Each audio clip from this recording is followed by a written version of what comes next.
लोणावळा खंडाळा कुठं कुठं जायचं हनीमूनला.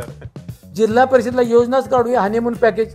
माझ्या गावचं दूध होतं 40 लिटर, मी ते 88 साली 1000 लिटर केलं. मुळामध्ये मी राजकारणामध्ये अपघाताने आलो. अजितराव थोडे तापट आहेत, बारका शांत आहे. शिराभात आमटिवले आमच्या निवडणूक. स्वर्गीय चव्हाण साहेब, इंदिरा गांधी आणि लक्ष्मणराव बोरगोडे पाटील हे 3च फोटो आमच्या महिंद्राच्या जीपवर आम्ही लावलेले होते. मी सभापती झालो तो वार शनिवार, मी तालुका संघाला चेअरमन झालो तो वार शनिवार, मी शिक्षण सभापती झालो तो वार शनिवार, मी जिल्हा परिषद उपाध्यक्ष झालो तोही वार शनिवार. आजची मुलाखत सुद्धा शनिवारी. आम्ही सगळेजण ठरवायचो आज अमक्याला टार्गेट करायचे. सर्वसामान्य माणूस निवडणूक लढू शकतो. आमचे परम मित्र शंभूदादांनी मदत केली, मी विसरू शकत नाही. अनेक सदस्यांनी मदत केली. महाराष्ट्रातली पहिली केस जिंकणारा नितीन बोरगोडे पाटील. माझा दुसऱ्या दिवशी पहिल्या पानावर असा तरी फोटो असणार, नाही तर असा तरी असणार. उदयन महाराजांची माझी खूप जवळची माहिती. मला आपण अभयसिंहराजे भोसले साहेबांचे पुतणे का नाही म्हटले, तो माझा चुलता. स्वर्गीय यशवंतराव चव्हाण साहेब माझे परमेश्वर. आता तुम्हाला काय वाटतंय, खरंच उद्देश आहे तो टिकलाय असं वाटतं का आता? म्हणजे ज्या सावित्रीबाई फुलेंनी शिक्षणाची सुरुवात केली त्या गावात सुद्धा शाळा खोल्या नव्हत्या. मलाही डेथ घोषित केलं होतं. ट्रक पेटवला लोकांनी, आमच्या गावात केसेस झाल्या, लोकांच्यावर केसेस झाल्या. तर अध्यक्ष पदाची किमया काय आहे की राज्याला दाखवते. जिल्हा परिषदेचे अधिकारच मूळ काढले. माझी थोडीशी आर्थिक परिस्थिती माझ्या आजारामुळे अडचण झाली, नाहीतर मी 22 साली हायकोर्टात जायचं ठरवलं होतं. कधी कधी सातारला गेल्यानंतर चव्हाण साहेबांच्या पुतळ्याचं जर अवस्था वाईट बघितली तर वाईट वाटतं की या देव माणसाने उभं केले ना, यांनी आता यांना वरून पश्चाताप होत असेल की मी चूक केली. स्वतःच्या दवाखान्याचं बिल द्यायला पैसे नव्हते. असा नेता कुठे आता राज्यात? जमीन विकून राजकारणात येऊ नका.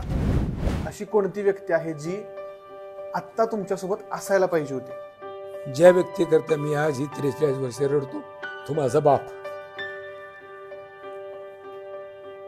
कदाचित ते असते तर मी खूप मोठा असतो. वडील गेल्यानंतर चव्हाण साहेबांनी डोक्यावर हात ठेवला. मला ते वाक्य आठवतं, लक्ष्मण मोठा होता, तू मोठा हो. त्यावेळी माझा शिपाई गळ्यात पडून रडलेत. माझे कार्यकर्ते रडत होते. मी समजून सांगत होतो, ज्या जिल्ह्याने राज्याला दिशा दिलेली आहे, जे जिल्ह्याने राजकीय संस्कृती राज्याला दिलेली, तो जिल्हा आज कुठेतरी चेपला जातोय. तो जिल्हा चेपल्याचं मला बघून दुःख होतं. टोटल जिल्ह्यामध्ये काहीतरी 45 दवाखान्यांना लाईट होत्या आणि 60 दवाखान्यांना फ्रीज घेतली होती.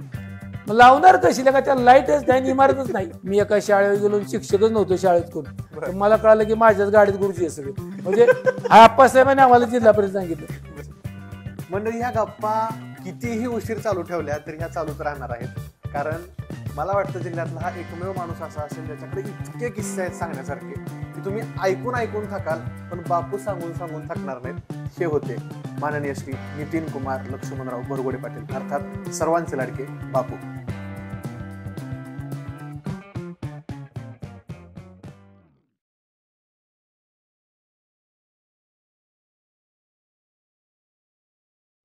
नमस्कार मंडळी.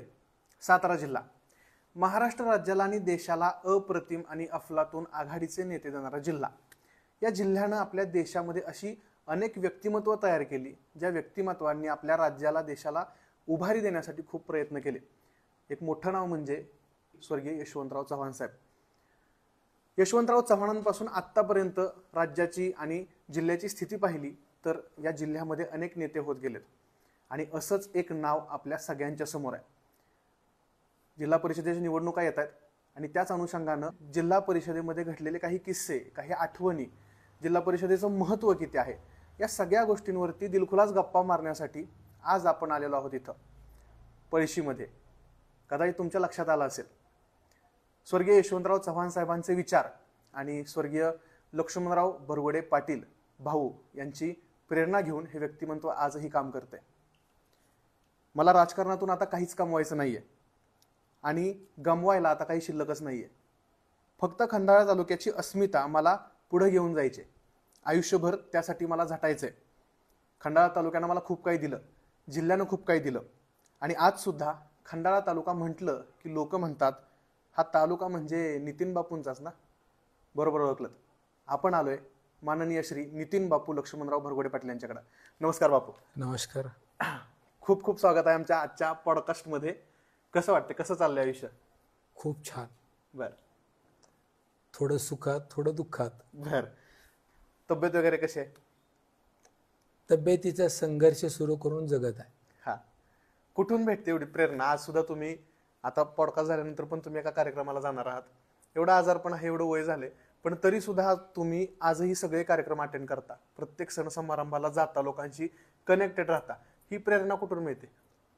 एक म्हणजे सर्वात महत्त्वाचं माझं गावचं देवस्थान आहे सिद्धेश्वर. माझं गाव आणि ज्यांच्याकरता मी जगत असतो तो सामान्य माणसाचा विचार टिकवणं, सामान्य माणसाला जगवणं, ती प्रेरणा मला यशवंतराव चव्हाण साहेब, लक्ष्मणराव भरगोडे पाटील यांच्याकडून मिळालेली मला प्रेरणा आहे. वा. आता एक राजकीय नेते आहेत मोठे, ते एक वाक्य बोलतात नेहमी त्यांच्या भाषणांमध्ये, आपलं नाव ऐकलं नाही असं एक बी गाव नाही. ते खरं प्रत्यक्षात सांगायला गेलं तर बापूंबद्दल बोलता येतं. कारण महाराष्ट्रात कुठला जिल्हा असा नसेल ज्यात बापूंचं नाव माहिती नाहीये. बापू, खंडाळा तालुक्यातनं तुम्ही येता. खंडाळा तालुक्याचा एकूण राजकीय इतिहास कसा आहे, इथला राजकीय पार्श्वभूमी काय आहे आणि तुमची कौटुंबिक पार्श्वभूमी काय ते थोडक्यात सांगा. सातारा जिल्ह्यामध्ये 11 तालुके, 11 तालुक्यामध्ये हा खंडाळा तालुका. या तालुक्याचा राजकीय इतिहास बघितला तर हा मुळात दुष्काळी तालुका. म्हणजे जे जिल्ह्यामध्ये 5 तालुके दुष्काळी होते, मान, खटाव, खंडाळा, फलटण आणि कोरेगाव, हे 5 तालुक्याचे दुष्काळी तालुके आणि 6 तालुके बागायत तालुके होते. खंडाळा तालुक्यातली त्यावेळची पार्श्वभूमी जर बघितली तर अतिशय दुबळा तालुका, हुलग, मटकी, बाजरी पिकवणारा हा तालुका, कधी काळी कसलीही रहदारीची सोय नसणारा, अतिशय गरीब परिस्थितीतून हा तालुका वाढला. जुनी पाटील मंडळी होती, परंतु स्वर्गीय यशवंतराव चव्हाण साहेबांनी ग्रामपंचायत अधिनियम 1958 ग्रामपंचायतचा जन्म झाला आणि 1962 साली जिल्हा परिषद पंचायत समितीची स्थापना झाली. तेव्हापासून हा तालुका जिल्ह्याच्या नकाशावरती आला. मग त्या काळातील पिढी असते, मग जिल्ह्यामध्ये स्वर्गीय चव्हाण साहेब असतील, स्वर्गीय बाळासाहेब देसाई साहेब असतील, स्वर्गीय किसनवीर आबा असतील, ही राजकीय नेते मंडळी, त्यावेळेची मातब्बरी नेते मंडळी. आणि त्याच काळामध्ये खंडाळा तालुक्यामध्ये मग कैलासवासी लक्ष्मणराव भरगोडे पाटील असतील, शंकरराव गाढवे असतील, बकाजीराव पाटील असतील, अगदी लोणंदचे घारेप्पा म्हणजे ज्यांना घाडगे साहेब म्हणायचे ते असतील, मकबूलबाई बागवान, त्याच्यानंतर आमच्यावर काम करणारे बाळासाहेब बागवान, आनंदराव शेळके पाटील, इकडे डहायबाई जोशी, आप्पासाहेब देशमुख, ही जी मंडळी तालुक्यात काय होती, माधवराव दायगुडे होते, खेडचे दादा पाटील होते, किसन कारभारी होते. पण सर्व ही मंडळी एका गुण्यागोविंदाने, म्हणजे आमच्या तालुक्याचे पहिले सभापती 1962 साली, आणि त्यावेळेस तालुक्यात एकच जीप होती, ते सोनबा बापू ढमाळ, ते पहिले सभापती या तालुक्याचे 62 साली झाले. की त्यावेळेला जीप गाडी बघायला लोक रस्त्यावर यायची, की याला जीप गाडी म्हणतात. अशा काळातून हे सगळं घडत गेलं आणि ती पार्श्वभूमी या तालुक्याला होती. त्यावेळेचे राजकीय नेते मंडळी खूप मोठे होते. आज जरी राजकीय बदल झाला असला तरी त्या काळामधले राजकीय नेत्यांनी या तालुक्याची जडणघडण केलेली आहे, हे बिलकुल विसरून चालणार नाही. बरोबर. आता या सगळ्यामध्ये तुमच्या राजकारणाची सुरुवात कशी झाली? तुम्ही कसं राजकारणात आलात? पहिली निवडणूक कशी होती? मुळामध्ये मी राजकारणामध्ये अपघाताने आलेलो आहे. बरं. मी माझ्या वडिलांना कायम म्हणायचो लहानपणापासूनच मला पोलीस खात्यात नोकरी करायची. बरं. त्यावेळेला आपल्याला अट्रॅक्शन असतं की आपण एखाद्या कुठंतरी जावं, तेव्हा मी वडिलांना म्हणायचो मला पोलीस खात्यात जावं. आणि वडिलांना मानणारा तालुक्यात खूप मोठा वर्ग होता. त्यावेळेला वडील तालुक्याचे पहिल्यांदा 67ला जिल्हा परिषद निवडून आले, नंतर 72ला आले, नंतर 79ला आले आणि 82 साली 24 एप्रिल 1982 साली त्यांचा दुर्दैवाने अपघात झाला. दुर्दैवाने अपघात झाला. अगदी त्या अपघाताच्या वेळेला सुद्धा मोठा इतिहास घडलेला आहे. ट्रक पेटवला लोकांनी, आमच्या गावात केसेस झाल्या, लोकांच्यावर केसेस झाल्या. त्यावेळेला कैलासवासी हरिभाऊ बापकर असतील, आमचे खंडाळ्याचे सलीमबाई असतील, अनेक मंडळींच्यावर त्यावेळेला केसेस झाल्या. माझ्या गावातल्या 100-200 लोकांच्यावर पोलीस केसेस झाल्या. परंतु स्वर्गीय यशवंतराव चव्हाण साहेब त्यावेळेला आमच्या वडिलांच्या निधनानंतर तिसऱ्या का चौथ्या दिवशी आमच्या गावात येऊन गेले. म्हणजे चव्हाण साहेबांना परमेश्वर मानणारे माझे वडील होते. इथून त्या काळामध्ये आमची परिस्थिती अतिशय, पण माझ्या गावाने जी मला साथ दिली, मी आवर्जून सांगेन, मी राजकारणात पहिला जो उभा राहिला असेल तो गावामुळे उभा राहिलो. म्हणजे मला आठवतं, वडील वारल्यानंतर आमची परिस्थिती प्रचंड हलाखीची होती. माझे वडील वारल्यानंतर माझी जमीन पेरण्याचं काम, माझ्या जमिनीतलं पहिलं पीक काढण्याचं काम माझ्या गावाने केलं. वा. हे वैशिष्ट्य आहे. मग त्यावेळेला मला एक थोरले बंधू आहेत माझे, अजितराव म्हणून, ते ॲडव्होकेट, ते वकिली करतो. आमच्यात 2 भाऊ आणि 2 बहिणी. आमच्यात कोणाचंही लग्न नव्हतं झालं. वडील गेले. त्याच्यानंतर ते गावचे सरपंच झाले. ते गावात सरपंच म्हणून काम करायला लागले. मग मी कुठंतरी शेतात काम करणं, असं करणं. आणि मला प्रसंगही आठवतो, मी 1987 साली कमल कोटिंग्स नावाची एक कंपनी इथं शिरोळा होती. त्या कंपनीत कामाला जायचं ठरवलं की आपल्याला उदरनिर्वाहासाठी काहीतरी केलं पाहिजे. परिस्थिती थोडी अडचणीत आली होती. म्हणून मी पहिल्याच दिवशी कमल कोटिंगला कामाला गेलो. कामावर गेलो, सायकलवर गेलो होतो, मला तर हजर व्हायचे. कामावर गेलो आणि गावातनी 10-12 सायकलवर लोक आली. गावची मिटिंग बसली आणि मला गावात बोलवलं. त्यावेळेला मला गावच्या पहिल्यांदा डेअरीचं चेअरमन गावाने केलं. 87 साली माझा राजकारणातली एंट्री झाली. तेव्हा माझ्या गावचं दूध होतं 40 लिटर. मी ते 88 साली 1000 लिटर केलं. मग तेव्हा आम्ही सगळेच जण होतो. म्हणजे तेव्हा आमची दूध संघाची संस्थेची बॉडी होती. आणि त्यावेळेला आम्ही ते काम करत असताना त्याच वेळेला निवडणूक लागली तालुका दूध पुरवठा संघाची. आणि मी त्यावेळेला तालुका दूध संघ पुरवठ्यामध्ये निवडून गेलो.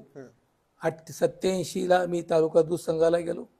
89ला मी तालुका दूध पुरवठा संघाचा चेअरमन झालो.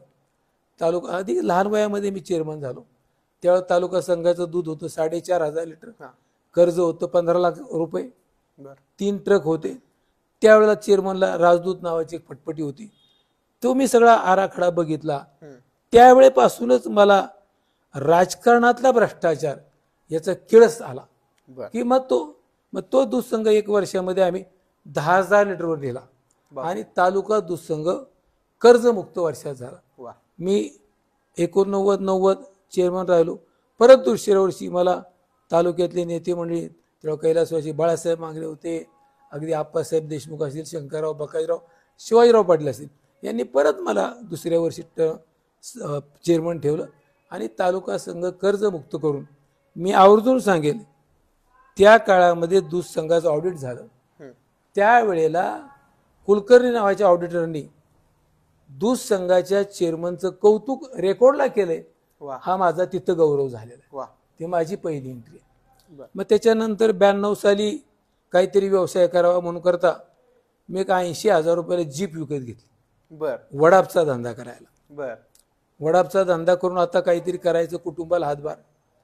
गुरुवारी जीप घेतली मी, मला आठवतंय. शुक्रवारी 419 रुपयाचा शिरवळ पैशाचा धंदा झाला. आणि मी शुक्रवारी रात्रीच काही ठिकाणी पैसे उसणे पासणे करताना त्यावेळेच्या 7:30च्या टीव्हीच्या बातमीत जिल्हा परिषद पंचायत समितीच्या निवडणुका जाहीर अशी बातमी ऐकली. आता मी म्हटलं, आपले माझे थोरले बंधू त्यावेळेला राजकारणात सक्रिय होते, ते उभे राहणार अजितराव, यामुळे मी ती जीप परत नेऊन दिली की आपल्याला हे पैसे भागवता येणार नाहीत, अडचण होईल. आणि त्याच्यानंतर मग आमच्या जिल्हा परिषद मतदारसंघाची म्हणजे मीटिंग बसली आणि मीटिंगमध्ये माझ्या गावाने त्यावेळेला खूप मोठी मीटिंगची तयारी केली. त्यावेळेची गावातली जुनी पिढी काही वारली, आता काही आम्ही बरोबर काम करतोय, त्याच्यानंतरची तरुण पिढी आहे. भलं मोठं जेवण गावात ठेवलं आणि सिद्धेश्वराच्या मंदिरामध्ये बैठकीमध्ये माझे थोरले बंधुराज जिल्हा परिषदला उभे राहणार अशा पद्धतीची अवस्था असतानाच त्यावेळेला शिरोळमधून आमच्या मतदारसंघातलं शिरोळ मोठं गाव, म्हणजे त्यावेळेला मोठं ना, आज तर फार मोठं आहे.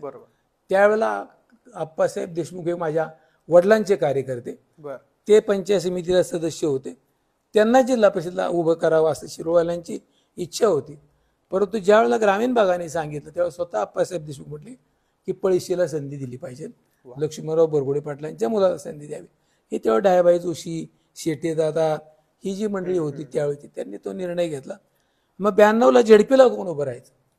त्यावेळेला मला आठवतंय, आम्ही शाळेमध्ये स्वयंपाकाची तिथं होतो. त्यावेळेला कैलासवासी बाबूराव पाटील कर्णवडीचे तालुका दूध संघाला पहिला त्यांनी दूध संघ उभा केला. एक अशिक्षित माणूस ज्याला काही लिहिणं वाचणं माहीत नव्हतं, परंतु त्या माणसाने दूध संघाची स्थापना केली आणि त्यांनी मीटिंगमध्ये सांगितलं अजितराव थोडे तापट आहेत, बारका शांत आहेत. त्याचं कारण असं झालं की माझे बंधुराज थोडे किसनवीराबांचं सभागृह ज्यावेळेला बांधलं तेव्हा आमसभेला थोडासा हे झालं होतं. मग तिथून मी राजकारणात आलो. मग मी पहिली जिल्हा परिषद 92ला लढवली. बरं, कशी होती पहिली निवडणूक? कशी होती? काय काय काय आठवतं त्या निवडणुकीतलं? कसा प्रचार झाला? मी असं ऐकलं की तुम्ही वर्गणीतनंच तुमचं इलेक्शन झालं होतं. पहिली निवडणूक 100% भावली. 82 नंतर 92 साली लक्ष्मणराव बोरगोळे पाटील जिवंत आहेत ही निवडणूक मला वाटली. स्वर्गीय चव्हाण साहेब, इंदिरा गांधी आणि लक्ष्मणराव बोरगोळे पाटील हे तीनच फोटो आमच्या महेंद्रच्या जीपवर आम्ही लावलेले होते. आणि मतदारसंघामध्ये प्रत्येक गावामध्ये शिरा भात आमटीचं स्वयंपाक गावकरी करायचे.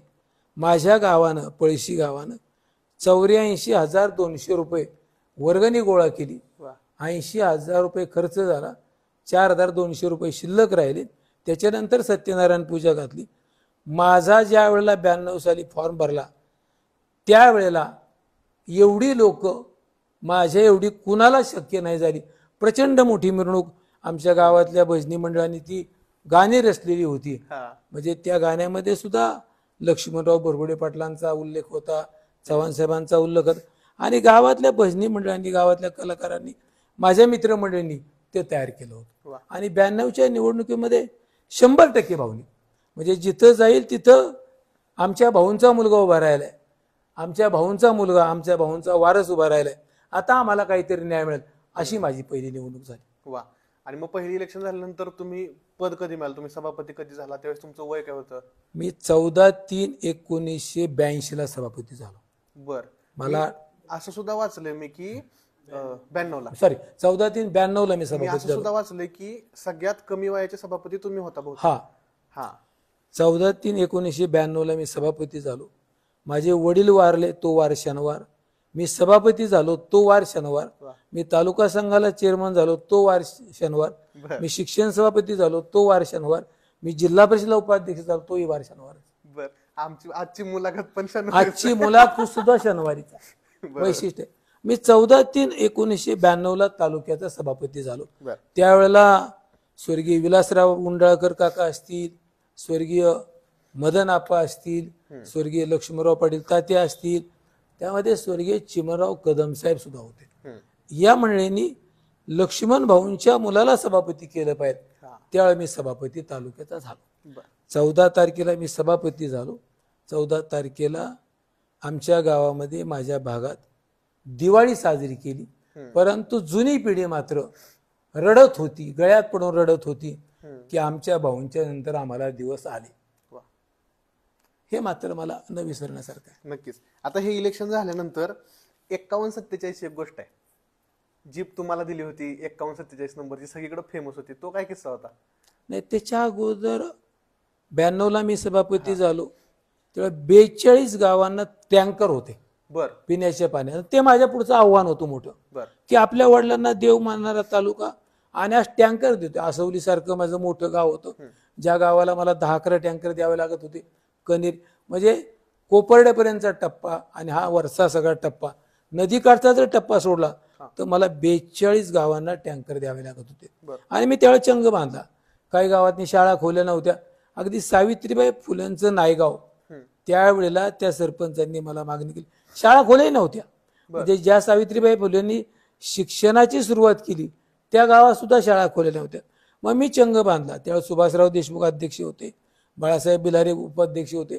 आणि त्यावेळेला माझ्या जीवनातला एक वेगळा मुख्य कार्यकारी अधिकारी ज्याचा पगडा आयुष्यभर माझ्या मनावर राहिला ते टी चंद्रशेखर साहेब शिव होते. त्यांना मी सांगितलं, साहेब राजकारणात आलोय, ती मला काही करून वॉटर सप्लायच्या स्कीम झाल्या पाहिजेत. आणि याच वेळेला जिल्हा परिषदच्या सर्वसाधारण सभेत शंभूराज देसाई साहेब मंत्री महोदय आणि मी, आम्ही दोघं त्यावेळेला मित्र नव्हतो, आमची पहिलीच मिटिंग होती. परंतु पहिल्या मिटिंगमध्ये शंभूराज देसाईंची मोरगिरी तालुका पाटण या गावाला योजना मिळाली पाहिजे आणि मला आसवली तालुका खंडाळा या गावाला, म्हणून आमच्या दोघांची थोडीशी पहिल्या मिटिंगला अर्थात ते फार मोठे होते. त्यावेळेला मला बाकी जिल्हा परिषद मेंबर सांगत होते, कैलासवासी विष्णुपंत गाडे, अरुण बागल, भीमराव दोंडी पाटील, की देसाई साहेब खूप मोठे आहेत, बाळासाहेब देसाईंचा नातू आहे. तेव्हा मी आपलं थोडंसं हे केलं आणि टी चंद्रशेखर साहेब म्हटले की दोघंही खाली बसा, मीटिंग नंतर आपण बोलूया. आमची जनरल बॉडी झाली. मीटिंग नंतर शंभूराज देसाई साहेब चंद्रशेखरांचे इथं बसले होते. मला बोलवलं. मला थोडी भीतीही वाटली की आपल्याला एवढ्या मोठ्या माणसाशी बोलताना. मी गेल्यावर त्यांनी मला सांगितलं, नमस्कार म्हटले, माझे वडील शिवाजीराव देसाई आणि तुमचे वडील हे चांगले मित्र होते. मग तिथं माझी शंभूराजची माझी मैत्री झाली. मग मी साहेबांना म्हटलं ती योजना त्यांना द्या. शंभूराज म्हटले योजना मला द्या. त्या योजना दोन्ही साहेबांनी मंजूर केल्या आणि आसवलीच्या पहिल्या योजनेचं भूमिपूजन टी चंद्रशेखर शिवोंनी केलं. तेव्हा आमच्या रंजनाईताई ढमाळ नावाच्या पंचायत समितीला मेंबर होत्या.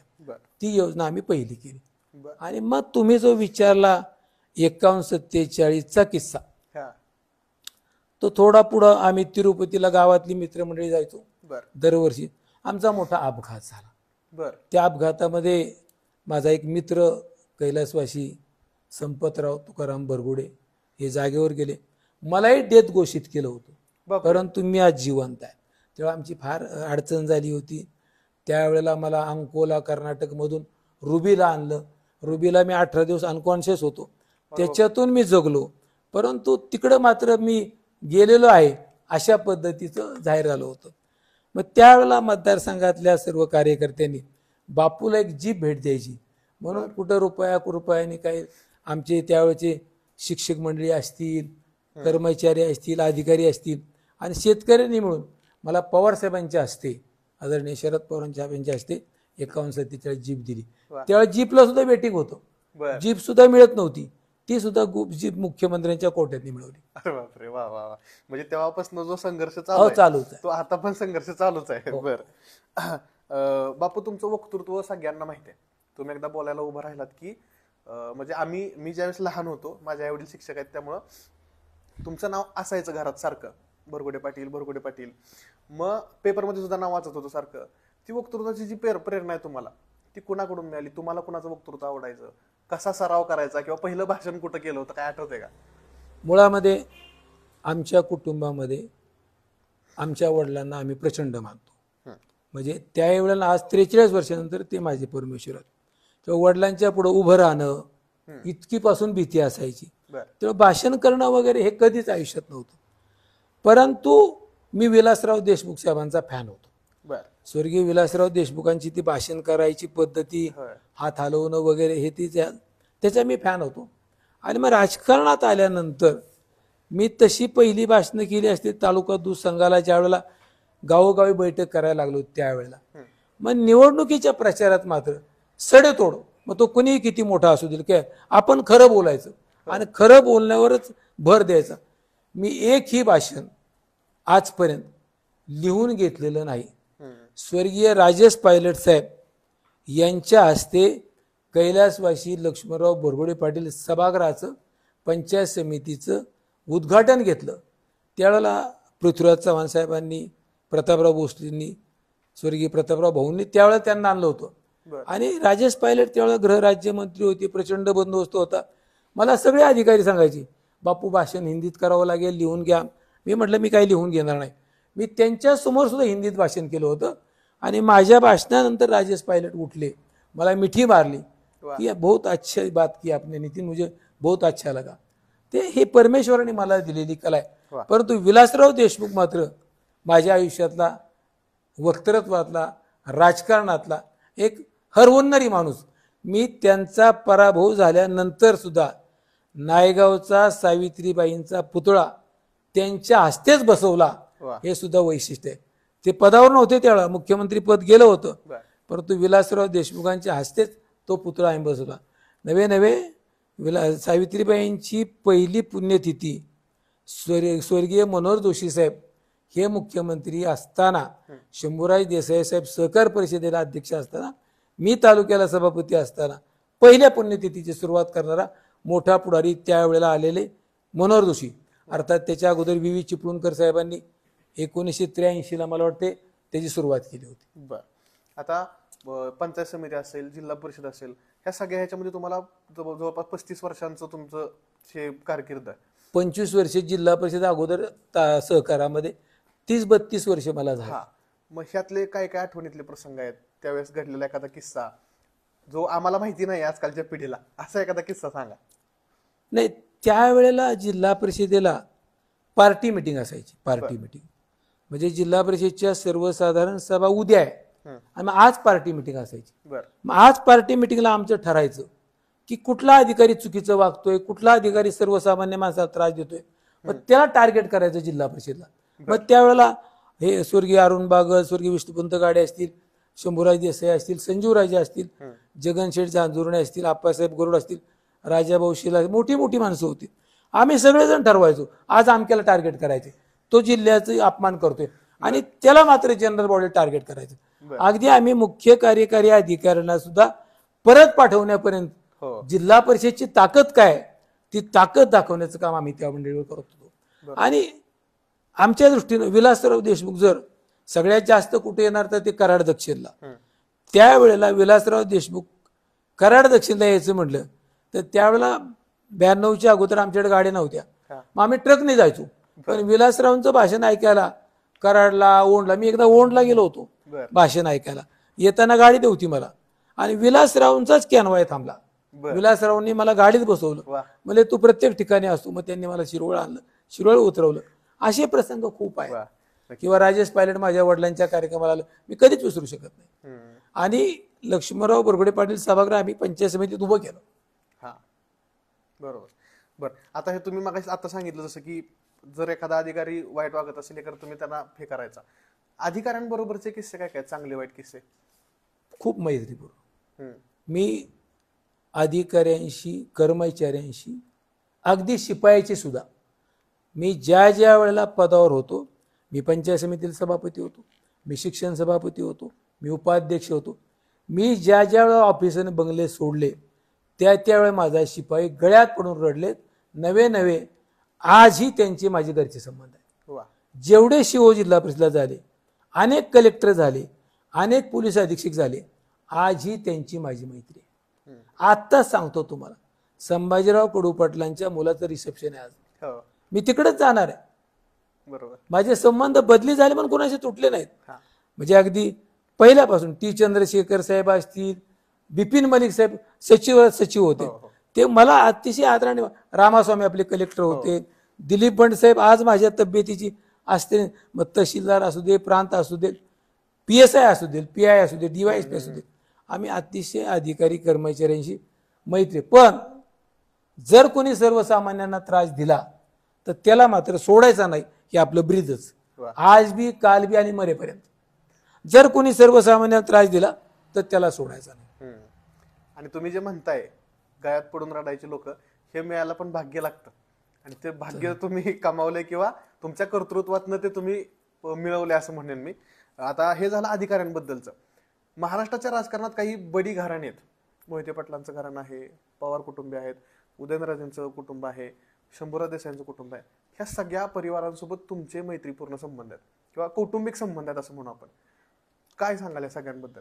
याच्यामध्ये पहिला भाग असा आहे, माझे वडील हे यशवंतराव चव्हाण साहेबांचे भक्त, म्हणजे चव्हाण साहेबांना परमेश्वर मानणार. मला आठवतं शालीनताई पाटील विरोधात चव्हाण साहेबांची निवडणूक झाली होती. त्या निवडणुकीमध्ये आमच्या गावातनी काही ट्रक गेले होते पुशेगावला सभेला, ट्रक, त्यावेळी बेळीचा पुडा असायचा फक्त. पण मी जर बघितलं त्यावेळेला 5,000 रुपये फक्त माझ्या वडिलांच्याकडे किंवा शंकरराव असतील, बकाजीराव असतील यांच्याकडे जे दिले त्यातले 2-1 हजार रुपये शिल्लक राहायचे लोकसभेच्या प्रचारातले, ते परत न्यायचे, परत नेऊन द्यायचे. मग बरगुडे पाटलांचे संबंध विलासराव उंडळकरांशी होते, अनंतराव थोपट्यांशी होते, पवार साहेबांशी होते, चिमनराव कदम साहेबांशी होते. मोहिते पाटील हे महाराष्ट्रातलं तसं मोठं घराणं. आणि विजयसिंह मोहिते पाटील हे पहिल्यापासूनच, जरी ते घराणं म्हटलं असेल तरी दादा मात्र जमिनीवरचा नेता. त्यामुळं आमचे संबंध त्या कुटुंबाशी परत राहिले. पवार कुटुंबियांशी पवार साहेबांचा, माझ्या वडिलांचा संबंध होता. अजितदादा ज्यावेळी जिल्ह्यात आले तेव्हा अजितदादांनी त्या काळामध्ये एक 10-12 तरुण मुलं त्यांच्या पक्षाकडे आकर्षित करण्यासाठी खूप प्रयत्न केले. तसं मी मूळ काँग्रेसचाच, पण दादांचे आमचे खूप संबंध होते. दादांनी खूप कामं केली आणि दादांनी सातत्यानं कामाला मदती केल्या. म्हणजे दादा हा कामाचाच माणूस आहे. त्यामुळे अजित पवार साहेबांचे कामाशी आणि विजयसिंह मोहिते पाटील हे ग्रामीण विकास मंत्री होते. दादा ग्रामीण विकास मंत्री असले, दादांची एक त्या खात्यावर वेगळी छाप होती, दादांची कामाची पद्धत होती. आम्ही दादांच्या माध्यमातून काही विकास कामं करत असताना दादांचा माझा तर एक किस्सा फार वेगळा आहे. मला एक अधिकारी मैत्रीपूर्ण म्हणजे चांगला अधिकारी गारळे नावाचा खटाव तालुक्यातला गारळेवाडीचा अधिकारी पुणे जिल्हा परिषदला होता आणि त्यावेळेस संत गाडगे बाबा अभियान फार मोठं राज्यात गाजलेलं होतं. मला काही करून गारळे आणायचं होतं, पण दादा काय मला गारळ्यांना द्यायला तयार नव्हते. मी 2-4 वेळा सांगतो दादाचे. मग एक दिवस मी सकाळी दादांच्याकडे गेलो. दादा म्हटलं मी काही तसला पुढारी नाही, मी कोणाचा चहा पित नाही, कोणाचा रुपडी घेत नाही, मला तुम्ही गारळ्यांची ऑर्डर का देत नाही. त्या दिवशी दादांनी ऑर्डर दिली आणि तेव्हा आमचा नंबर राज्यामध्ये आला. मग चिमणराव कदम साहेब तर मला वडिलांसारखे, अगदी रामराजे साहेबांनी सुद्धा खूप प्रेम दिलं. म्हणजे रामराजे साहेब अगदी माझ्या राजकीय ज्या वेळेला माझ्यावर अविश्वास ठराव आला होता तेव्हा सुद्धा रामराजेंनी मला खूप मोठी मदत केलेली आहे, ते विसरून नाही चाललं. आणि शंभूराज देसाई साहेब तर फार मोठा माणूस, ते म्हणजे मैत्री म्हणायची म्हटलं तर शंभूराज देसाई साहेबांचं घराणं केवढं. अगदी आमच्या आत्ताचे मकरंद पाटील साहेब, मकरंद आबा 97ला जिल्हा परिषदला आले. आता आबांचं घर तसं राजकीय, परंतु आबाची माझी मैत्री 97ला ते जिल्हा परिषदला आले, आम्ही 92ला होतो. मग त्याच्यानंतर आम्ही पक्ष सोडून सुद्धा 2004ला मी मकरंद पाटलांचं प्रचंड काम केलं होतं विधानसभेला.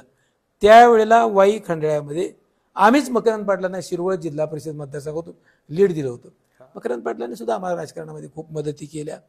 म्हणजे ही सगळी कारणं, अगदी काकांचा असेल, बाळासाहेब पाटील सहकार मंत्री त्यांनी आम्हाला मदत केली, पृथ्वीराज बाबांनी मदत केली. राजकारणामध्ये निवडणुकीपुरतं ठेवायचं, निवडणुकीनंतर वैमनस्य नावाचं शंकरराव जगतापांना मी विसरणार नाही. शंकरराव जगतापांचं सुद्धा जिल्ह्यामध्ये योगदान आहे. तशी जर बघितली आपल्या जिल्हा, स्वर्गीय चव्हाण साहेबांचा जिल्हा हा वेगळ्या अर्थाने मोठा आहे. बघा तुम्ही, छत्रपती शिवाजी महाराजांचे वारस या जिल्ह्यात, कर्मवीर भाऊराव पाटलांची पहिली शाळा काले तालुका कराड या जिल्ह्यात, महात्मा फुले या जिल्ह्यातले, सावित्रीबाई फुले या ज्यातले, क्रांतिसिंह नाना पाटील या जिल्ह्यातले, ज्यांनी पंचायत राज व्यवस्थेचा जन्म दिला ते चव्हाण साहेब या जिल्ह्यातले, बाळासाहेब देसाई साहेब ज्यांनी कोयने करता वाटतं ती किंमत मोजली ती या जिल्ह्यातले, किसनवीर आबा या जिल्ह्यातले. केवढा मोठा जिल्हा, या जिल्ह्याची परंपरा मोठी आणि आम्हाला आदर्श आहे त्यांचा. बरोबर. आता तुम्ही अध्यक्ष नव्हता जिल्हा परिषदेला, पण असं बऱ्याच वेळा झालं होतं की जिल्हा परिषद अध्यक्षांवरती काहीतरी संकट आले आणि त्यावेळेस बापू पुढे आलेत. मी जिल्हा परिषदेला काही वेळा विरोधी पक्षनेता म्हणून काम केलं. विरोधी पक्षनेता असताना ज्या वेळेला गायत्री देवी अध्यक्ष झाल्या त्यावेळेला मी त्यांच्या विरोधात निवडणूक लढवली. त्यावेळेला निवडणूक लढवण्यासारखी परिस्थिती नव्हती. काँग्रेसचे 22च मेंबर होते आणि राष्ट्रवादी आणि युतीची 45 मेंबर होते. तेव्हा आमची आणि काँग्रेसची युती होणार होती, परंतु युती फिसकटली. मदनदादा भोसले, विलासराव उंडळकर, शंकरराव जगताप ही मंडळी त्या बैठकीला गेले, परंतु ती आमची युती झाली नाही. मग त्यावेळेला अचानकपणे की नितीन बरगुडे पाटलांना उपाध्यक्ष करायचं ते कट झालं माझं. आणि त्यावेळेला गायत्री देवी अध्यक्ष पदाच्या उमेदवार होत्या आणि कैलासवासी अरुणराव बागलांच्या मिसेस यांना आम्ही अध्यक्षपदाला उभं केलं. विक्रमसिंह पाटणकर पाटणचे ते राष्ट्रवादीचे उमेदवार आणि मी काँग्रेसचा उमेदवार. गायत्री देवींना 45 मतं पडली आणि अरुण बागलांच्या मिसेसला 22च मतं पडली. पाटणकरांना 35 मतं पडली, मला 32 पडली. माझा 2च मतांनी पराभव झाला. ही आपली कमाई आहे. बरोबर. आपण जिल्हा परिषदमध्ये काम जे केलं तेच कमाई. एखादा दिवस अगोदर असताना मला तरी मी पराभूत नसतो झालो, तरी पण मी पराभव झाल्यानंतर मी भाषण केलं होतं सभागृहात. त्या दोघांचं अभिनंदन केलं होतं, गायत्री देवींचं अभिनंदन केलं पाटणकरांचं अभिनंदन केलं आणि मी सांगितलं सर्वसामान्य माणूस निवडणूक लढू शकतो. अर्थात त्यावेळेला मला आमचे परम मित्र शंभूदादांनी मदत केली, मी विसरू शकत नाही. अनेक सदस्यांनी मदत केली. बरोबर. मग हे जे तुम्ही आता म्हणलात की तुम्ही अभिनंदन केलं त्यांचं, म्हणजे थोडक्यात त्यावेळेस जे वैमनस्य होतं ते तिथल्या पुरतं मिटून जायचं. मग तुम्ही म्हणलात मीटिंग संपली की बंद. म्हणजे तो जो सत्ता संघर्ष आहे तो तिथल्या पुरताच मर्यादित होता. त्याचं वैचारिक पर्सनल लेवलला काही येत नव्हतं. ते आता वाढत चालले असं वाटतंय का? आताची राजकीय परिस्थिती बदलली. मी माझ्या तालुक्यात सांगतो, आम्ही निवडणुका लढवल्या. निवडणुकीनंतर कोण पराभव झाले, कोण निवडून आले, आम्ही दुसऱ्या दिवसापासून मात्र मैत्रीपूर्ण असतो. आणि ही शिकवण चव्हाण साहेबांची. आपण राजकारणात वैरत्व करायला नाही आलो. आपण राजकारणामध्ये सर्वसामान्य घटकाला ज्याला आधार कोण नाही त्याला आधार देण्यासाठी राजकारण आहे. ही काही कमवती राजकारणाची काही खेळी नाही की तुम्ही तुमची घरं भरा, ती पद्धत नाही राजकारणातली. निवडणुकीनंतर विसरू, माझाही पराभव झाला. माझाही 2017 साली पराभव झाला. 17 सालचा पराभव माझे कार्यकर्ते रडत होते, मी समजून सांगत होतो ठीक आहे आपलंही काही चुकलं असेल किंवा कुणाला तरी वाटलं असेल याला पाडला पाहिजे.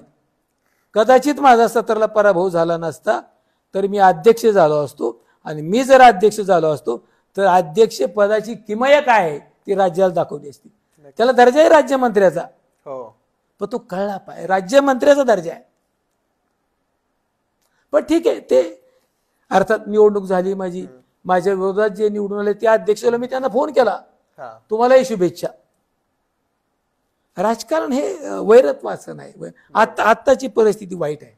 आत्ताची परिस्थिती बघून बरं वाटत नाही. किंवा असं वाटतं की खरंच जिल्हा परिषद पंचायत समित्या राहिल्यात का, हाही प्रश्न माझ्यासारख्या कार्यकर्त्याला येतो. बरोबर.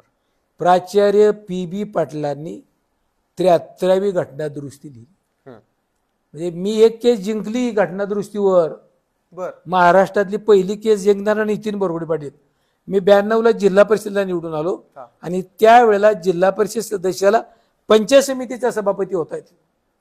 परंतु 94 साली घटना दुरुस्ती झाली 73वी आणि त्या घटना दुरुस्तीमध्ये ठरलं की जिल्हा परिषद सदस्याला सभापतीपद स्वीकारता येणार नाही. मग मी त्यावेळेला हायकोर्टात गेलो आणि त्यावेळेला महाराष्ट्रातले जवळपास 83 सभापती जिल्हा परिषदेला निवडून येऊन ते सभापती होते. मग त्यावेळेला डाके पाळकर म्हणून माझे वकील होते. तेव्हा पंडित वकील साहेब, कैलासवासी बाळासाहेब बागवान साहेब हे माझे वकील होते. ढम वकील होते, हिंगमेरे वकील होते. आणि डाके त्यावेळेला हायकोर्टाने निर्णय दिला आफ्टर इलेक्शन 92 ते 97 हे राहू शकतात. मी 92 ते 97 सभापती राहिलो ना. आम्हाला कायदा कळला तर आम्ही ते करू शकतो. बरोबर. आता तुम्ही झेडपीला असताना एक योजना आणलेली, राज्यभर गाजलेली योजना, हनीमून पॅकेज योजना. बिलकुल. अशा भरपूर योजना आणल्या तुम्ही. राज्यभर नाही, ती राज्याच्या नव्हे देशाच्या बाहेर गेली. बरोबर. हो. अशा काय काय योजना तुम्ही राबवल्या होत्या वेगवेगळ्या? माझ्याकडे त्यावेळेला 4 कोटी रुपये केंद्राने आम्हाला दिले होते. आणि केंद्र काय म्हणत होतं, मुलाचा आणि मुलीचा जन्मदर त्यावेळेला फरक होता. 100 मुलं जर जन्माला आली तर 83च मुली जन्माला यायच्या. मग त्याला काय करायचं? मग आम्ही अधिकाऱ्यांची बैठक लावली. मला काही अधिकाऱ्यांनी सजेशन केलं की आपण काही निरोध घरोघर देऊया, काही आपण पोस्टर छापूया की मुलीचा जन्मदर वाढवा, अमुक करा तमुक करा. मी त्याच्यावर काही समाधानी होत नव्हतो. मला काही ते समाधान वाटत नव्हतं की पोस्टर छापण्यानं काय करण्यानं ते काय होणार नाही. मग मी त्याच्यावर खूप विचार केला आणि त्याच दिवशी मला एक लग्न होतं किरण पाटलांच्या, साबळे पाटलांच्या गावात शिवतरला. त्या लग्नाला मी म्हणलं जाऊन येतो, तुम्ही जेवण करा. मी बैठकीला मी त्या लग्नाला गेलो आणि नेमकं तिथं एक गाणं लागलं होतं, मला आजही आठवतं. लोणावळा खंडाळा कुठं कुठं जायचं हनीमूनला. माझ्या डोक्यात ते गाणं बसलं आणि मी येताना म्हटलं आपण असं का करू नये, जिल्हा परिषदला योजनाच काढूया हनीमून पॅकेज. जो पहिल्या मुलीवर ऑपरेशन करेल त्याला 5,000 रुपये द्यायचं, जो 2 मुलीवर ऑपरेशन करेल त्याला 7,500 रुपये द्यायचं. हे माझ्या डोक्यात पक्क बसलं. त्यावेळेला विजयशी मोहिते आमचे DHO होते. म्हणलं साहेब ही योजना आपण राबूया. अधिकारी सुद्धा म्हणजे नाव काय द्यायचं योजनेला? म्हणलं हनीमून पॅकेज. मग आता करायचं काय? बरोबर. मग ही योजनेचं आमचं फायनल झालं. मग म्हटले ठरवायचं कसं? मला आपला आरोग्याचा स्टाफ आहे, ज्या गावात लग्न असेल त्याची नोंद करायची बर. आणि जिथं मुलगी जन्माला येईल त्याला 5,000 रुपये आपण देणार, 2 मुली आली की 7,500 देणार. बर. आता ह्याची मला प्रसिद्धी झाली पाहिजे. मग प्रसिद्धी करता राज्यातला मोठा माणूस कोणतरी पाहिजे. मग मी त्यावेळेला अजितदादांना भेटलो. बर. अजितदादांना ही योजना समजून सांगितली. दादा म्हटले योजना चांगली आहे, पण ते नाव का हनीमून ठेवलंयस? तर म्हटलं दादा त्याचं कारण आहे असे. आणि ती योजना राबवली. त्या योजनेचं उद्घाटन शिवतरमध्येच केलं. वा. ज्या गावात मी गाणं ऐकलं त्याच गावात तिचं उद्घाटन केलं. वा. अजितदादांच्या हस्ते केलं. श्रीनिवास पाटील, लक्ष्मणराव पाटील यांच्या अध्यक्षतेखाली केलं होतं. खूप चांगली योजना झाली, राज्यभर गाजली. म्हणजे आमचं कौतुक झालं, आमचं झालं, जिल्हा परिषदेचे अध्यक्ष उपाध्यक्ष सगळ्यांचंच कौतुक झालं. खूप चांगली योजना. म्हणजे आता जे कुठेतरी लेवलला यायला लागले हा, त्याच्या मागे श्रेय सुरुवात आपली आहे. आपली म्हणजे सगळ्यांचीच. एकटा नितीन बरोबर पाटील काय करू शकत नाही. तेव्हा 67 जिल्हा परिषद सदस्य असतील, आमचे अध्यक्ष टीम असेल, जिल्ह्यातले आमदार बिमदार, त्यांनी आम्हाला सपोर्ट दिला ना. बरोबर. मी असं कधी म्हणत नाही की मी एकट्याने केलं. ते सामुदायिक जबाबदारी असते. नक्कीच. बापू, तुमच्या वक्तृत्वावरती मागाशी बोललो, तुम्हाला कोणाची प्रेरणा ते तुम्ही सांगितलं. हरीश पाटणे सर यांनी तुम्हाला एक उपाधी दिली, सातारची मुलूक मैदानी तोप. काय सांगाल याच्याबद्दल? खरं तर हरीशदादा माझ्या तालुक्यातील पूर्वीच्या वाण्याच्या वाडीचा आत्ताच्या हरिपूरचा. हरीश जिल्हा परिषदेच्या मीटिंग तेव्हा अटेंड करायचा. आणि त्यावेळेला आम्ही आक्रमक जिल्हा परिषद होतो. काही नाही, बिन भानगड नाही. त्यावेळेला कुठल्याही विषयावर मी जर बोलायला उठलो तर सगळे पत्रकार, त्यावेळेला काय तुमचा इलेक्ट्रिक मीडिया नव्हता, प्रिंट मीडिया होता, आणि मग सगळे पत्रकार पेन काढून लिहायला लागले. बरगोडे पाडले. नव्हे माझा दुसऱ्या दिवशी पहिल्या पानावर असा तरी फोटो असणार, नाही तर असा तरी असणार. त्यावेळेला हरीशदादांनी मला काही चिठ्ठ्या द्यायची. एक चिठ्ठी दिली ना की हा अधिकारी चुकीचा वागतो, मी त्या मुद्द्यावर त्या अधिकाऱ्याचं उचलणार त्याला, म्हणजे कुणी असू देत. आणि मग जिल्ह्यातल्या सर्वसामान्य माणसावर अन्याय होतोय म्हणून हरीशदादा असतील, विनोद कुलकर्णी असतील, ही जी त्यांची टीम होती सगळी, ते चिठ्ठी द्यायची. मग त्याच्यावर मी त्यांना उचलायचो. हरीशदादा मला मोठं करण्यामध्ये हरीशदादाचाही वाटा आहे. म्हणजे एक कार्यकर्त्याला मोठं करताना ज्या दैनिकांमध्ये सगळेच पत्रकार त्यावेळेचे, आणि पत्रकारांची टीम सुद्धा खूप चांगली होती. बरोबर, खूप चांगली होती. त्याच्यानंतर आम्ही गेलो, ती टीम यायची बंद झाली, येत नाही जिल्हा परिषद. म्हणजे 92 ते 97 पर्यंत ते आली. 97 नंतर आमची टीम गेलो, आले नाहीत ते. बरोबर. तुम्ही जे सांगताय ना, एखादा अधिकारी जर चुकीचं वागत असेल, जनतेला त्रास देत असेल, तर जिल्हा परिषदेची टीम होती ती त्याला प्रतिकार करायची म्हणा, विरोध करायची किंवा त्यांच्या चुकी दाखवून द्यायची. ही खरं तर मला वाटतं जिल्हा परिषदेची ताकद होती. यस. कारण स्थानिक स्वराज्य संस्थांचा जन्मच त्यासाठी झाला की सत्तेचं विकेंद्रीकरण झालं पाहिजे आणि सर्वसामान्य लोकांपर्यंत ज्या काही योजना असतील, जे काही उपक्रम असतील, ते शेवटपर्यंत पोहोचले पाहिजेत. आणि त्यासाठी तिथला कोणीतरी माणूस पाहिजे. म्हणून आता तुम्हाला काय वाटतंय, खरंच जे सत्तेचं विकेंद्रीकरणासाठी जिल्हा परिषदेची निर्मिती झाली, जिल्हा परिषद म्हणा किंवा कुठली स्थानिक स्वराज्य संस्था, ते अजून सुद्धा कारण किंवा तो जो उद्देश आहे तो टिकलाय असं वाटतं का? आता खरं बोलायचं म्हटलं तर ती माझी अडचण होईल, परंतु अडचणीवर मात करून सुद्धा बोललंच पाहिजे. हे राज्य टिकलं पाहिजे, चव्हाण साहेबांचे विचार टिकले पाहिजे. मूळ जिल्हा परिषद, पंचायत समिती, ग्रामपंचायतचा जन्म का झाला, आपण त्याचा अभ्यास करूया. खेड्यातल्या माणसाचं काम खेड्यात व्हावं, खेड्यात नाही झालं तर तालुक्यात जावं, तालुक्यात नाही झालं तर जिल्ह्यात जावं. पूर्वीच्या काळात जर बघितलं 95 पर्यंत तुम्ही, तर जिल्हा परिषद सदस्य आमदार व्हायचा. हो, तुम्हाला मी उदाहरण देऊ. विलासराव उंडळकर जिल्हा परिषद सदस्य होते, आमदार झाले. त्याच्यानंतर चिमणराव कदम जिल्हा परिषद सदस्य होते, आमदार झाले. शंकरराव जगताप जिल्हा परिषद सदस्य आमदार होते. मदन आप्पा जिल्हा परिषद सदस्य होते, आमदार झाले. लक्ष्मणराव तात्या खासदार होते, जिल्हा परिषद सदस्य होते, खासदार झाले. अभयसिंह महाराज ते तिथूनच गेले. त्याच्यानंतर बाळासाहेब पाटील सहकारातने तिकडे गेले. शंभूराज दादा जिल्हा परिषदला होते, ते आमदार झाले. महेश शिंदे जिल्हा परिषदला होते, ते आमदार झाले. आमचे नेते मकरंद पाटील साहेब जिल्हा परिषदला होते, ते आमदार झाले. जयकुमार गोरे साहेब तर हे तर आमच्या बरोबर 2007 ला आले. जयभाऊची तरी एंट्री फार मोठी आहे, 2007 ला आले, ते आमदार मंत्री झाले. म्हणजे जिल्हा परिषद सदस्य ज्या वेळेला खालून जातो ग्रामीण भागातून आणि तो आमदार होतो, त्यावेळेला त्याला कळतं ग्रामीण भागातली दुखणी काय आहेत. आता थोडासा पॅटर्न बदललेला आहे. आमदारांच्याच कुटुंबातला आमदार होतो, खासदारांच्याच कुटुंबातला खासदार, मंत्र्यांच्या कुटुंबातला मंत्री. तुम्ही जो मूळ प्रश्न विचारला की अधिकार वाढले का कमी झाले? कमी झाले. हा. जिल्हा परिषदेचे अधिकारच मूळ काढले. पूर्वी काय होतं, मी साधं सांगतो, खरीपाच्या बैठका व्हायच्या, बर रब्बीच्या बैठका व्हायच्या.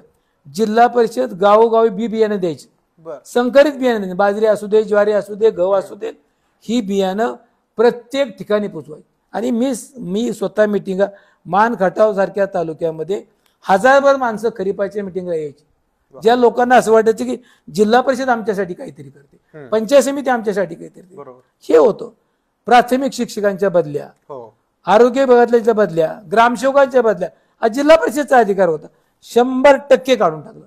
आज बघितलं वॉटर सप्लाय योजना काढली, तुमच्या ह्याच्याकडे गेल्या, MGP कडे गेल्या, बांधकाम खातं बऱ्यापैकी 82 कडे गेलं, कृषी विभागाचं काम शासनाकडेच गेलं, बदल्यांचे अधिकार पूर्ण काढले. मग जिल्हा परिषद पंचायत समितीच्या निवडणुका आता लढून करायचं काय? लग्नात शाली नारळ घ्यायच्या का लोकांचा विकास करायचा? लोकांची अपेक्षा काय असते? माझ्या गावचा रस्ता व्हावा, मला वॉटर सप्लाय मिळावी, माझ्या गावात शाळा. अहो, नायगावला मी शाळा खोल्या त्यावेळेला 5 खोल्या बांधल्या, तर नायगावच्या ग्रामसभेनं 1993 साली ठराव केला. मला वाटते पांडुरंग नेवसे सरपंच होते, माझं अभिनंदन केलं. शाळा खोल्या करता अभिनंदन करणारे, वॉटर सप्लाय करता अभिनंदन. आज याच्यामध्ये दुसरंही कारण आहे, सर्वच आमदार मंडळींना, सर्वच ते सर्व पक्षाचे असतील, यांना असं वाटतं की सत्तेचं विकेंद्रीकरण करण्यापेक्षा वरून जे चाललंय ते बरं चाललंय. हा त्यातला थोडासा बदल आहे. पूर्वी मुख्य कार्यकारी अधिकारी जिल्हा परिषद मेंबरांचं ऐकावं लागायचं, आता तुम्ही बघितलं तर 4 वर्ष निवडणूकच नाही. हो, त्याच्याबद्दल एक म्हणजे 4 वर्ष निवडणुका नाहीयेत. काय वाटतं तुम्हाला? म्हणजे आता लागल्यात निवडणुका, आता होतील निवडणुका, पण कसं वाटतं ह्या सगळ्यांकडे? माझी थोडीशी आर्थिक परिस्थिती माझ्या आजारामुळे अडचणीत आली, नाहीतर मी 22 साली हायकोर्टात जायचं ठरवलं होतं. 73व्या घटना दुरुस्तीमध्ये 6 महिन्यापेक्षा निवडणूक लांबवण्याचा अधिकार कोणालाच नाही. पण आम्ही त्याला वेगळी वेगळी कारणं दिली, वेगळ्या वेगळ्या पद्धतीने कोर्टात गेलो, मग आरक्षणाचा मुद्दा काढला, अमुक मुद्दे काढले, तर मग निवडणुका लांब. आज कोण आहे? आज मुंबई महानगरपालिकेला एकच आयुक्त आहे ना, जिल्हा परिषदला एकच मुख्य कार्यकारी अधिकारी आहे, पंचायत समितीला एकच बीडीओ आहे. कधी कधी सातारला गेल्यानंतर चव्हाण साहेबांच्या पुतळ्याचं जर अवस्था वाईट बघितली तर वाईट वाटतं की या देव माणसाने उभं केलंय ना. तेव्हा जिल्हा परिषदची ताकद, पंचायत समिती ताकद मोठी होती. बापू, मी तुमचा व्हिडिओ बघत होतो युट्यूबला, एक परिषदलाच व्हिडिओ होता. तुम्ही भाषणाला उभं राहिला जवळपास 3-4 मिनिटं, तर लोकांनी तुम्हाला बोलणंच दिलं नाही. लोक टाळ्या शिट्ट्या आरडाओरडात चालला होता. आणि त्यानंतर तुमचं पहिलं वाक्य आलं, 2.5 वर्ष माझा आणि माईकचा संबंध नव्हता आणि मी आज उभा राहिलोय आणि मला इथं उभा राहिल्या कळतंय की पुढच्या निवडणुकीचा निकाल काय लागणार आहे. तो हा जो आत्मविश्वास आहे बापूंच्यातला, तो आत्मविश्वास कसा मिळवायचा आम्ही? हे बघा, एक लक्षात घ्या, ज्या वेळेला जनता यश देते तेव्हा आपण जनतेचं कौतुक करतो. ज्या वेळेला एखाद्या गोष्टीत अपयश येतं तेव्हा आपण जनतेवर राग लोभ धरायचं काय कारण आहे? त्या वेळची परिस्थिती, त्या वेळच्या राजकारणाच्या वेळेला मला तो प्रसंग आजही आठवतो. आणि आज कुठेही जरी गेलो तरी ज्या निवडणुकीच्या प्रचार सभा असतात तेव्हा आपण उठल्यानंतर आपल्याला 4-5 मिनिटं लोक बोलून देत नाहीत. त्याचं कारण आहे, आपण वास्तव परिस्थिती मांडतो, वस्तुस्थिती मांडतो. आज जर सगळं बघितलं तर माझा एक पराभव झाला म्हणून मी काय खचलो, मी संपलो, बिलकुल नाही.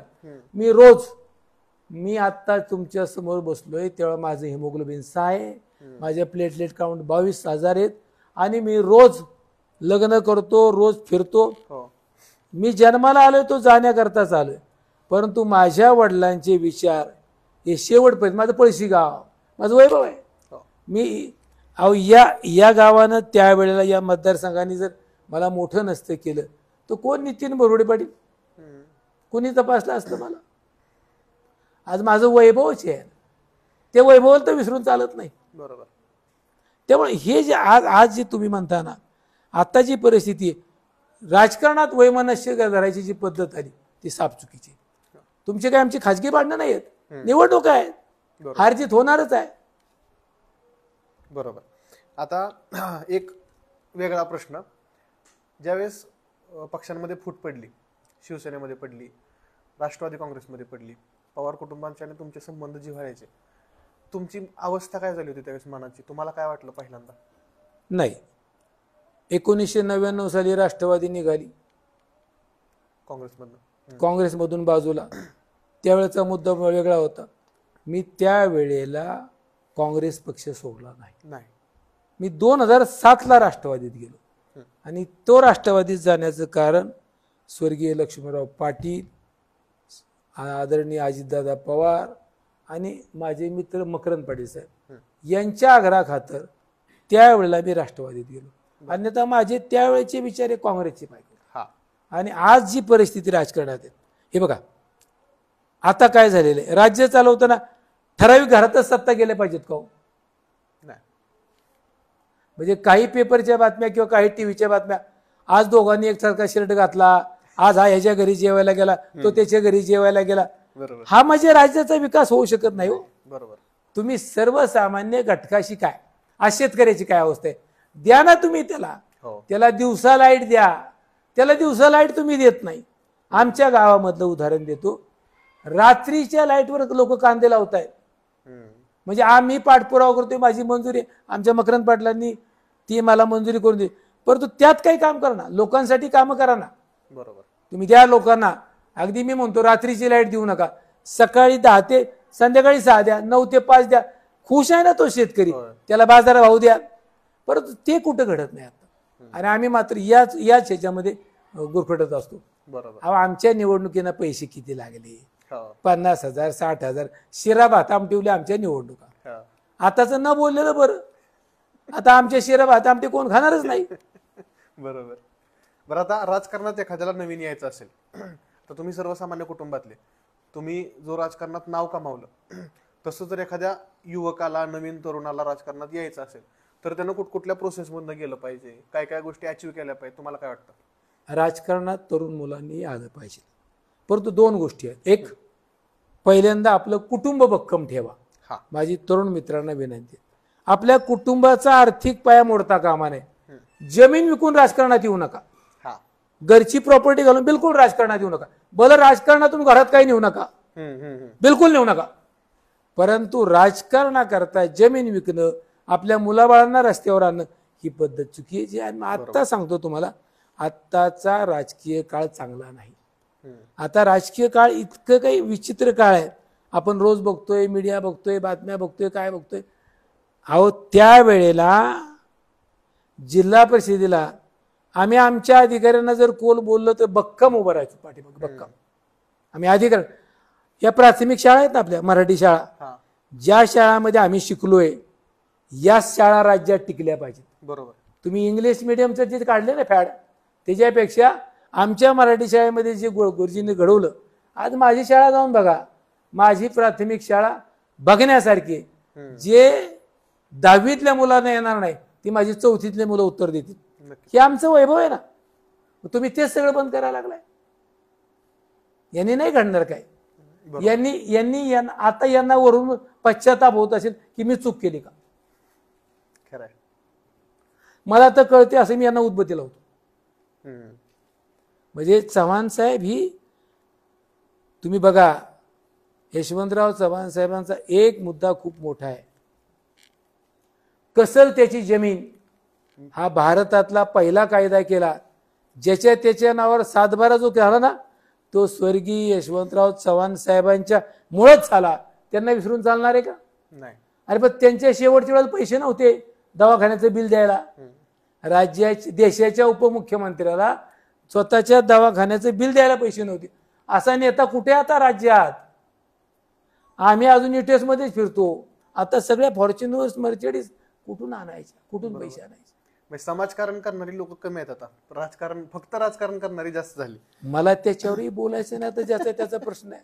बरं, जिल्हा परिषदेतल्या सर्वसाधारण सभा गाजायच्या तुम्ही असताना, त्यातला एखादा किस्सा आहे का आठवणीत? प्रचंड.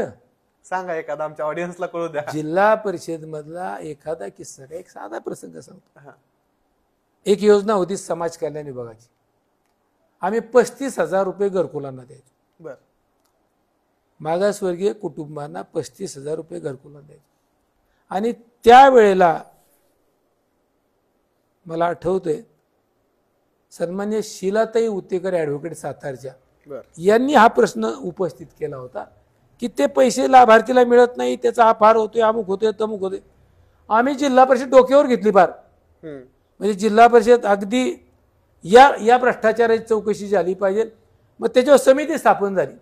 आणि ज्या वेळेला जिल्हा परिषद समिती स्थापन झाली, जेव्हा आम्ही रूट लेवलला खाली गेलो तेव्हा आम्हाला कळालं की खाली काय वेगळंच आहे. बर जिल्हा परिषदच्या मिटिंगा गाजल्या तेव्हा सामान्य माणसाच्या घटकाकरता गाडल्या. तो प्रसंग आठवतो आम्ही. अगदी तेव्हा प्रादेशिक नळ पाणी पुरवठा होत्या, योजना करायच्या प्रादेशिकच्या, कुणीतरी एखादा पाईप मध्ये टाकायचा. म्हणजे आमची 25 हॉर्सपॉवरची मोटर आहे आणि त्याला एखाद्याने 5 हॉर्सपॉवरचा पाईप जोडायचा, त्याच्या विहिरीत पाणी आहे आणि गावाला प्यायला पाणी नाही. याच्यावर सुद्धा आमच्या मिटिंग आली. नवे एक तर तुम्हाला प्रसंग सांगेल, अधिकाऱ्याचं नाव घेत नाही. जनावरांच्या दवाखान्याला जिल्ह्यामध्ये लाईटी किती, टोटल जिल्ह्यामध्ये काहीतरी 45 दवाखान्यांना लाईट होत्या आणि 60 दवाखान्यांना फ्रीज घेतली होती. मग लावणार कशी, का त्या लाईटच नाही, इमारतच नाही. आणि त्यावेळेस तो फ्रीज मिळत होता 6,200ला आणि आम्ही घेतला होता 8,900ला. आम्ही त्याच्यावर जिल्हा परिषद गाजवली. राज्य सरकारला चौकशी करायला लागली. नवे बाळासाहेब बिलारे, बाळासाहेब बिलारेनं केलं खंडाळा तालुका दूध पुरवठा संघाचा मॅनेजर, मी चेअरमन. त्याला बाळासाहेबांना मी उभा करायचो. आणि जिथून फ्रीज घेतले होते रोजी प्लॅस्टिका पुणे, एक डबडं मांडलं, टेबल मांडला होता, तिथं आम्ही दोघं गेलो. त्याला म्हणलं तालुका दूध पुरवठा संघाला आम्हाला फ्रीज घ्यायचे. तो मला सातारा जिल्हा परिषद दिले ते एवढ्या पैसे. अरे म्हणलं आम्ही पैसे खात नाही, कमी कर. मग त्याने आम्हाला सांगितलं तुमचं कमिशन असेल तरी काय घ्या. हे नाही केलं आम्ही 6,800 रुपयाचंच कोटेशन आणलं. ही आमची जिल्हा परिषदची त्यावेळेचं नातं होतं. बरोबर. आणि हे खरं तर त्यावेळेला खूप चांगल्या पद्धतीनं जिल्हा परिषदा. आज ही माझी इच्छा आहे, नवीन येणाऱ्या पिढीनं, नवीन जाणाऱ्या मुलांना जे जिल्हा परिषद पंचायत समितीला जातील, अगदी ग्रामपंचायतला जातील, तुम्ही आपल्या सर्वसामान्य माणसाचं नाव, आपल्या गावाचं नाव, आपल्या मतदारसंघाचं नाव, आपल्या तालुक्याचं, जिल्ह्याचं नाव आणि पर्यायाने स्वर्गीय चव्हाण साहेब, बाळासाहेब देसाई, आबासाहेब यांची नाव मोठी, नक्कीच हे केलं पाहिजे. त्या लोकांनी महाराष्ट्राला जे दिलंय, आपल्यासाठी जे केलं, त्या गोष्टी खूप मोठ्या. आणि आता त्यांचं नाव टिकलं पाहिजे, त्यांच्या नावाला, त्यांच्या संस्कृतीला कुठेतरी आदर मिळेल असं आपण काम केलं पाहिजे. आता जिल्हा परिषद पंचायत समिती, विधानसभा, लोकसभा आल्या की नेते आठवतात. बरोबर आहे. तोपर्यंत नाही हो. आमचं मूळ फाउंडेशन ते आहे. बरोबर. आमचा मूळ पाया तो आहे. बरोबर. आता तुम्ही सांगितलं तसं महाराष्ट्रातली मला वाटतं एकमेव जिल्हा परिषद असेल ज्या जिल्हा परिषदेच्या ठरावानं सीओची बदली झाली. हा, काय किस्से आहेत? नाही, त्याला अधिकार आहे. जिल्हा परिषदेला अधिकार आहे. जर एखादा मुख्य कार्यकारी अधिकारी चुकीचा वागत असेल तर सर्वसाधारण सभेने ठराव करून, त्या सर्वसाधारण सभेचा ठराव झाला की त्या मुख्य कार्यकारी अधिकाऱ्यांना शासनाला परत जावं लागतं. आम्ही केलंय. बरोबर. आम्ही केलेलं आहे. जिल्हा परिषद झालंय, या जिल्हा परिषदेने केलेलं आहे. आणि दुसरंही सांगतो तुम्हाला, मी पंचायत समितीला 5 वर्ष होतो, मी शिक्षण सभापती होतो, मी उपाध्यक्ष होतो. मी केव्हाही अधिकाऱ्यांना उत्तर देऊन दिली नाहीतच. मी स्वतः उत्तर द्यायचो. आमचा मूळ कायदाच तोय, आमचा ढाचाच तोय. आम्ही अधिकाऱ्याचे खांदे बंदूक नव्हतो ठेवत. मी मूळ उत्तर आम्ही द्यायचो. आमचाही अभ्यास तेवढा पाहिजे. बरोबर. म्हणजे माझं तर वैशिष्ट्य असायचं, मी उपाध्यक्ष असताना मी जर मान तालुक्याच्या दौऱ्यावर निघालो, माझ्या मान तालुक्याच्या दौऱ्यावरती मला जेवढे जिल्हा परिषद सदस्य रस्त्यात लागतील त्या सदस्याच्या घरी मी जाणार, माझ्या पीएला कळवणार, बीडीओला कळवणार की त्याच्या घरी भेट. त्याला वाटतं ना की माझा पदाधिकारी माझ्याकडे आला, त्याची ताकद वाढते. तेच काम केलं पाहिजे. बरोबर. आता आपण थोडस शेवटाकडे येऊया. बापू, तुमच्या काळातली जी नावं होती जिल्हा परिषदेत काम करणारी, आता तुम्ही सांगितलं विष्णुपंत गाडे असतील, वेगवेगळी नावं सांगितली, कोण कोण आठवणीत आहेत आता, किंवा कोण कोण सांगाल जी आताच्या पिढीला माहित सुद्धा नाही येत नाव? मी कुणालाच विसरू शकत नाही. ती माणसं आमच्यापेक्षा खूप मोठी होती. हे बघा, भीमराव दोंडी पाटलांसारखा माणूस 62ला जिल्हा परिषद निवडून आला. तो माणूस शेवटपर्यंत जिल्हा परिषद. त्याच्यानंतर आरक्षण पडली, त्यामुळे त्यांना थांबावं लागलं. परंतु त्यांनी राजकारणातून कमवलं नाही काही. त्यांनी अगदी विलास काकांच्या विरोधात निवडणूक लढवली विधानसभेची, काकांचा कार्यकर्ता. पण तो जिल्हा परिषद मध्ये काही ते तेवढं कमी मतांनी पडले. ते होते, बाळासाहेब कदम होते, अगदी शारदाताई कदम आमच्या वेळेला जिल्हा परिषदला होत्या. गाडे साहेबांचं नाव मी का घेतो, गाडे साहेब कधी कपड्याला इस्त्री करत नव्हती. बर गाडे साहेबांच्या कपड्याला कधीच इस्त्री नसायची, लेंगा शर्ट टोपी धुतलेली. पण गाडे साहेब एक आदर्श व्यक्तिमत्व होता, कुणाला पटो न पटो, परंतु अभ्यास गाडे साहेबांच्या एवढा नव्हता. अरुण बागल होते, त्यावेळेस त्यांचा सुद्धा अभ्यास प्रचंड होता. गायत्री देवी आमच्या वेळेला होत्या, सुभाषराव देशमुख बिचारे वारले, बाळासाहेब वारले, बिलारे, त्याच्यानंतर जगनशेठ जांजुर्णे कोरेगावचे, ते मोठा माणूस होता. आप्पासाहेब गरुडांसारखा एक सामान्य कार्यकर्त्याला तिथं विलास काकांनी सभापती दिलं. म्हणजे आप्पासाहेब गरुडांचा किस्सा तर एक असा होता की आप्पासाहेब गरुड म्हणले, मी एका शाळेवर गेलो, शिक्षकच नव्हतो शाळेत कोण, तर मला कळालं की माझ्याच गाडीत गुरुजी आहे सगळं. म्हणजे हा आप्पासाहेबांनी आम्हाला जिल्हा परिषद सांगितलं. त्यावेळेस ही माणसं जी होती ती फार मोठी माणसं होती. नक्कीच. आणि मग सर्जेराव जाधव आमचे होते, वाईचे होते, मी प्रत्येक बळीभाऊ कदम होते साताऱ्याचे, मी त्यावेळेची इकडे अगदी आमच्या वेळचे शिवाजीराव माडिक अध्यक्ष झाले. सर्वसामान्य शिक्षक गडी आमचा बिचारा सरळ माणूस. पण शिवाजीराव माडिकांनी सुद्धा त्यावेळेला खूप चांगलं काम केलं. जिल्हा परिषदेच्या अध्यक्षपदाच्या संध्या अनेकांना मिळाल्या. मी मात्र त्याच्यापासून उकलो. माझी खूप इच्छा होती की जिल्हा परिषदेचा अध्यक्ष, मला राज्याला दाखवायचे होते की जिल्हा परिषद कशी चालते. म्हणजे सन्मान्य शिवाजीराव नाईक सांगली यांच्यासारखा कर्तबगार अध्यक्ष सांगली जिल्हा परिषद, महाराष्ट्रात त्याचं नाव झालं. बरोबर. मिटिंग कशी चालवायची, जिल्हा परिषद का, हे शिकवलं ना. नक्कीच. अनेक मोठं माणसं होऊन गेली. अनेक. अगदी तुम्हाला मी एक उदाहरण देतो. महिला आरक्षणामध्ये मान तालुक्यातल्या सविताताई कट्टे बर या जिल्हा परिषदेला मेंबर होते, परंतु शारदाताईंच्या विरोधामध्ये अतिशय आक्रमक बोलायचे. म्हणजे तुम्हाला मी सांगतो, सविताताईंचा एक किस्सा होता. त्या भोर कॉलेजला, थोपटे साहेबांच्या DIT कॉलेजला होत्या. मान तालुक्यातला एक राजकीय संघर्ष होता, त्यांच्यावर प्रेशर आणण्याचा प्रयत्न झाला, त्यांनी ऐकलं नाही. स्वाभिमानी मुलगी होती त्यावेळेला, तर त्यावेळेला त्यांचं लग्नही झालं नव्हतं, परंतु ती बिचारी आमच्या अगदी लहान बहिणीसारखी. अशा सुद्धा आम्ही महिला काही आक्रमक बघितल्या जिल्हा परिषदला. त्याला आरक्षणापेक्षा काही अतिशय चांगलं काम करणाऱ्या महिला आम्ही बघितल्या. नक्कीच. बापू, तुम्ही एवढी नावं सांगितली, आता आम्हाला आमच्या मित्रांची जरी नावं विचारली तरी आम्हाला मोबाईल स्क्रोल करायला लागतो, कॉन्टॅक्ट लिस्ट बघायला लागते. म्हणजे इसाक पट्टू इनामदार विसरून चालणार नाही, हा इसाक बाईला सुद्धा विसरून चालणार नाही. बरोबर. मुस्लिम समाजाचा एक नेता शंभूराज देसाई देखता एक अधिकारी टेबलावर बसला होता. इसाक बाईंनी सांगितलं मीटिंग होणार नाही रे, चाल शंभूराजच्या घरी माफी माग. माफी मागायला लावली. ही जुन्या माणसाची ठेवण होती. बरोबर. आज कुठे आहेत? बरोबर. आज नाहीत माणसे. नक्कीच. बरं, आता यानंतर काही राज्यातले नेते आहेत, दिवंगत नेते आहेत, काही आत्ताचे नेते आहेत. तुम्हाला त्यांचा सहवास लाभलाय किंवा त्या नेत्यांपैकी काही जण तुमची प्रेरणा आहेत.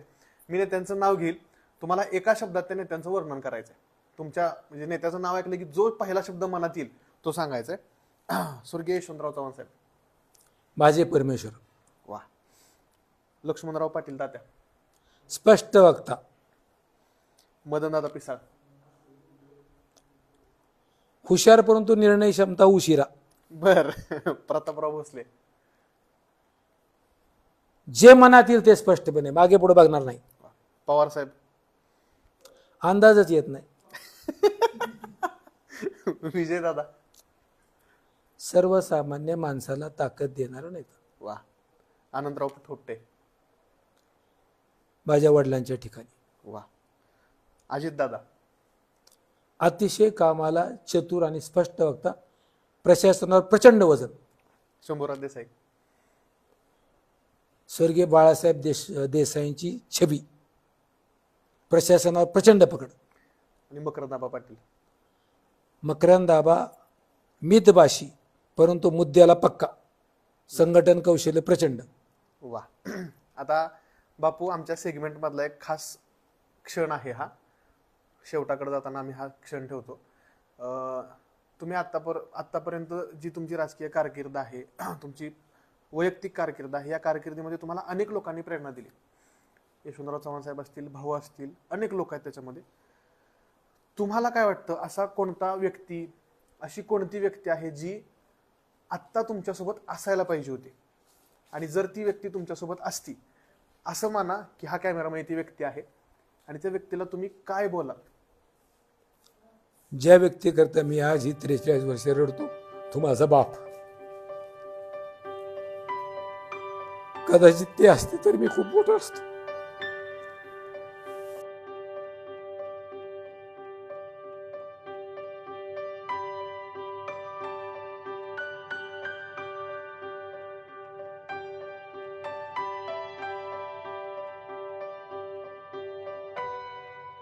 याच्यापेक्षा दुसरी प्रेरणा नाही. आजही मी वडिलांच्या पासून आतुर आहे. आजही मी 43 वर्षात माझ्या खिशातून वडिलांचा फोटो गेला नाही. माझ्या डीपीवर कुणाचाच फोटो नसतो, फक्त माझ्या बापाचा फोटो असतो. जीवनामध्ये बाप पाहिजे. माझ्या बापानंतर माझ्या आईनी, भावांनी, माझ्या चुलत्यांनी, आम्हाला माझ्या गावाने सांभाळलं. याच्यासारखं काय, पण वडील पाहिजे होते. म्हणजे वडील ही मोठी ताकद असते. वडील गेल्यानंतर चव्हाण साहेबांनी डोक्यावर हात ठेवला. मला ते वाक्य आठवतं, लक्ष्मण मोठा होता, तू मोठा हो. आणि काय पाहिजे. आणि यशवंत बोला बोला. कदाचित खिशामध्ये माझ्या रोबडा नसेल, पण माणसं खूप आहेत, प्रचंड माणसं आहेत. आज कुठे जरी गेलो, खिशामध्ये रुपया नसेल तरी माणसांचं जाळ मात्र आहे. प्रशासकीय अधिकारी मला कधी विसरत नाहीत किंवा पुढारी कुठला विसरत नाही. ही माझी जमेची बाजू आहे. आणि यशवंतरावांची ती युक्ती तुम्ही सार्थ करताय खऱ्या अर्थानं, कर्तृत्वानं सुद्धा आणि सगळ्याच गोष्टीतनं. तुम्ही सुद्धा सगळ्यांसाठी, तुमच्या कार्यकर्त्यांसाठी, जनतेसाठी मोठेच आहात. खासदार उदयनराजे भोसले आणि तुमचे सुद्धा मैत्रीपूर्ण संबंध आहेत. काय सांगाल त्यांच्याविषयी. उदयन महाराजांची माझी खूप जवळची मैत्री आहे. उदयन महाराजांचे माझे राजकीय जीवनाच्या अगोदरचे संबंध आहेत. माझे वडील वारल्यानंतर शिरवळ एक पेट्रोल पंप आहे, तिथे एक पोतनीसांचं वडापावचं हॉटेल होतं. बर.